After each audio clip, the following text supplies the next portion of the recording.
ચીખલીની D Italia હાઈસ્કૂલના ગ્રાઉન્ડમાં ગીતા મંદિર પાર્ટીના લાભાર્થે ચાલી રહેલી કથાકાર પ્રફુલ્લભાઈ શુક્લની રામકથામાં આજે ભરત ચરિત્રની કથાનું વર્ણન કરવામાં આવ્યું હતું।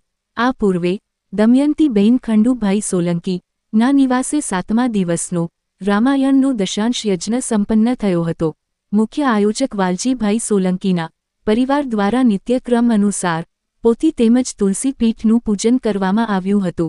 કથાકાર પ્રફુલ્લભાઈ શુક્લે વ્યાસપીઠ પરથી કહ્યું હતું કે ભરત ચરિત્ર એ ભાતૃભાવનું ભાષાંતર છે। એક ભાઈને પોતાના ભાઈ પ્રત્યે શું ભાવ હોય, સમાજને ભરત ચરિત્ર શીખવે છે। એક ભાઈને પોતાના ભાઈ પર ભાવ જાગે તો રામકથા સાંભળેલી સાર્થક થાય। રેખાબેન મનોજભાઈ ભાનુશાલીને તુલસીપીઠ પરથી કથાકાર પ્રફુલ્લભાઈ શુક્લે રામચરણ પાદુકા ભરત પાદુકા અર્પણ કરવામાં આવી હતી। ઉપસ્થિત વિશાળ સંખ્યામાં ભાવિક ભક્તો આ દ્રશ્ય જોઈને ભાવુક બન્યા હતા। નરેશભાઈ રામાનંદી, કિશન દવે અને હિતેશભાઈ દવે દ્વારા ભરત પાદુકાનું પૂજન અને સ્થાપન કરાવવામાં આવ્યું હતું। આવતીકાલે કથામાં રામેશ્વર મહાદેવનું પૂજન અર્ચન કરવામાં આવશે, જેની તૈયારીઓ હિમાશુભાઈ સોલંકી, પ્રજ્ઞેશભાઈ સોલંકી, રાકેશભાઈ પટેલ, અનિલભાઈ પટેલ, મધુબેન પ્રજાપતિ અને શ્રીરામ કથા સેવા સમિતિ દ્વારા થઈ રહી છે। બ્યુરો રિપોર્ટ અભિનવ સુરત, એડિટર પ્રકાશ પટેલ, સુરત।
શ્રી ગણેશાય નમઃ।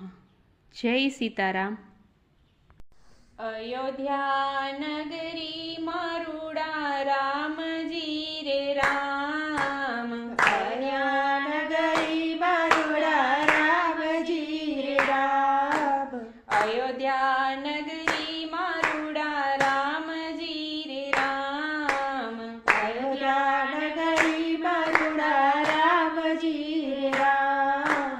હેલો મારો સાંભળો રઘુરાય જો, ભાય ભરત આવ્યા ભેટવા રે રામ। હેલો મારો સાંભળો રઘુરાય જો, ભાય ભરત આવ્યા ભેટવા રે રામ। રાજને પાટ મારે નો જોઈએ રે રામ, રાજને પાટ મારે નો જોઈએ રે રામ। કરો વીરા અયોધ્યાના રાજ જો, વનમાં ફરીશ હું તો એકલો રે રામ। કરો વીરા અયોધ્યાના રાજ જો, વનમાં ફરીશ હું તો એકલો રે રામ। પંખી રૂવે છે વીરા પાંજરે રે રામ, પંખી રૂવે છે વીરા પાંજરે રામ। ઘોડા રૂવે